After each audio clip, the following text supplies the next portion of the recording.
गांव की वो सुनसान सड़क जो शाम ढलते ही अंधेरे में डूब जाती थी, आज भी मेरी आंखों के सामने है। वो सड़क जहां बचपन में हम खेलते थे, जहां मेरी बहन राधा मुझे रोज शाम को चाय पिलाने बुलाती थी। राधा, उसकी हंसी, उसकी बातें, उसका प्यार, सब कुछ इतना जीवंत था।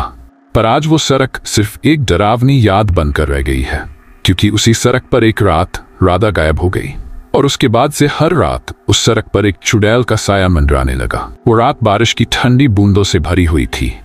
मैं अपने कमरे की खिड़की से बाहर देख रहा था जब अचानक मेरी नजर सड़क पर पड़ी। वहां एक औरत खड़ी थी, पर वो औरत नहीं थी। उसके बाल बिखरे हुए थे, आंखें लाल और चमकती हुई, और उसके हाथों में एक लंबी सी छड़ी जैसी चीज थी। वो धीरे धीरे चल रही थी, जैसे किसी का इंतजार कर रही हो। मेरी सांसें रुक गई जब उसने अचानक मेरी तरफ देखा। उसकी आंखों में एक ऐसी बेचैनी थी जो मेरे रोंगटे खड़े कर देती थी। मैंने खिड़की बंद कर ली, पर उसकी हंसी, वो कक्ष हंसी, मेरे कानों में गूंजती रही। अगले दिन गांव वालों ने सड़क के किनारे एक लाश पाई। वो राधा की थी। उसका चेहरा पीला और डरावना था, जैसे उसने अपनी आखिरी सांस में कुछ बहुत भयानक देखा हो। मैं उसकी लाश के पास गया और उसके हाथ में एक कागज का टुकड़ा देखा। उस पर लिखा था, वो आएगी, वो तुम्हें भी ले जाएगी। मेरी आंखों से आंसू बह निकले। राधा मेरी बहन, मैंने उसे बचाने की कोशिश की, पर मैं कुछ नहीं कर पाया। और अब मैं जानता था कि वो चुड़ैल अभी भी वहीं है और वो किसी और को ले जाने आएगी। कुछ हफ्तों बाद गांव के एक बुजुर्ग ने मुझे एक राज बताया। उसने कहा कि ये चुड़ैल कोई और नहीं, बल्कि सालों पहले गांव की एक महिला थी जिसे झूठे आरोपों में जिंदा जला दिया गया था। उसकी आत्मा कभी शांत नहीं हुई और अब वो उन लोगों को अपना शिकार बनाती है जो उस रास्ते पर रात को निकलते हैं।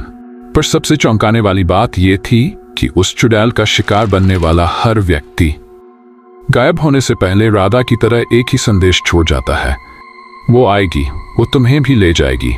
उस रात मैंने फिर से उस सड़क पर जाने का फैसला किया। मैं जानता था कि यह खतरनाक है, पर मुझे सच जानना था। जैसे ही मैं सड़क पर पहुंचा, मैंने एक आवाज सुनी, राधा की आवाज। वो मुझे बुला रही थी, भैया मैं यहाँ हूँ।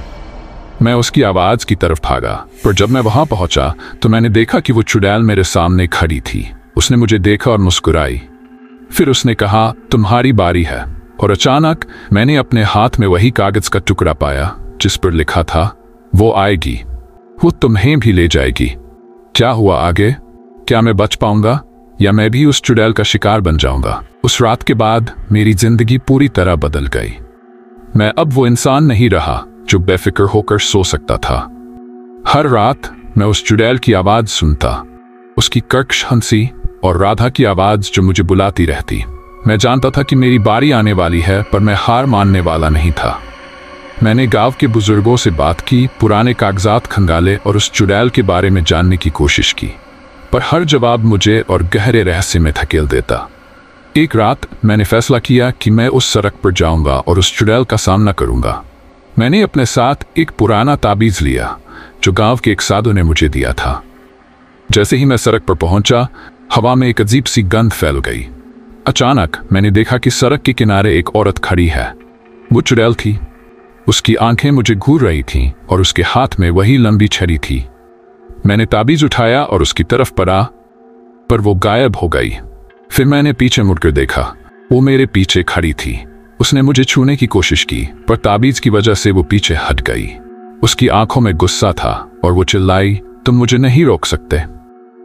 अगले दिन मैंने गांव के एक बुजुर्ग से उस चुड़ैल की कहानी सुनी। उसने बताया कि वो औरत जिसे चुड़ैल कहा जाता है, असल में एक मासूम महिला थी। उसका नाम मीना था और उसे झूठे आरोपों में जिंदा जला दिया गया था। उसकी आत्मा कभी शांत नहीं हुई और अब वो उन लोगों से बदला लेती है जो उस रास्ते पर रात को निकलते हैं। मैंने उस बुजुर्ग से पूछा, क्या उसे शांति मिल सकती है? उसने कहा, हाँ, पर उसके लिए तुम्हें उसकी असली हत्यारों को खोजना होगा। मेरी आंखों से आंसू बह निकले।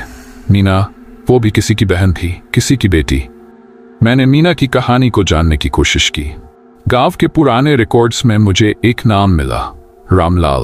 वो गांव का एक धनी आदमी था जो सालों पहले मर गया था, पर मुझे पता चला कि उसका बेटा रवि अभी भी गांव में रहता है। मैंने रवि से बात करने की कोशिश की, पर वो मुझसे बचता रहा। एक रात मैंने उसके घर के बाहर छिपकर देखा और मैंने देखा कि वो एक अजीब सी पूजा कर रहा है। उसके हाथ में मीना की एक तस्वीर थी और वो कुछ मंत्र पढ़ रहा था। मैं समझ गया कि रवि को कुछ पता है, पर जैसे ही मैंने उससे पूछताछ करनी चाहिए वो गायब हो गया। उस रात मैंने फिर से उस सड़क पर जाने का फैसला किया। मैं जानता था कि मीना की आत्मा को शांति दिलाने के लिए मुझे सच का पता लगाना होगा।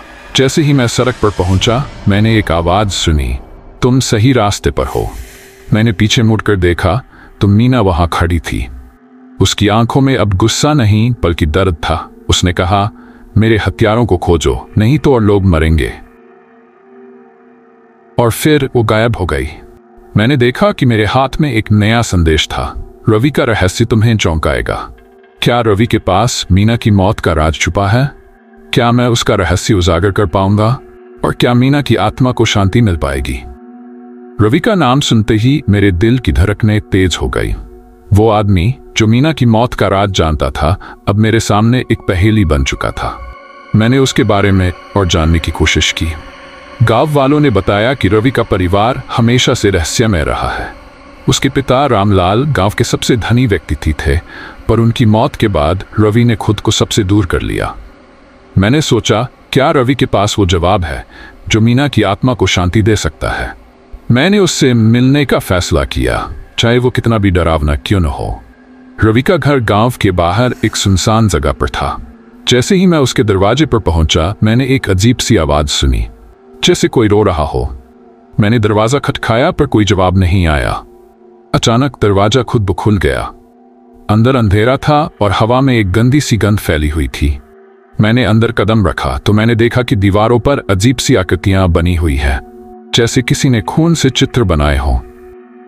मैंने आगे बढ़ने की कोशिश की, तभी मैंने एक आवाज सुनी, तुम्हें यहां नहीं आना चाहिए था। मैंने पीछे मुड़कर देखा तो रवि वहां खड़ा था।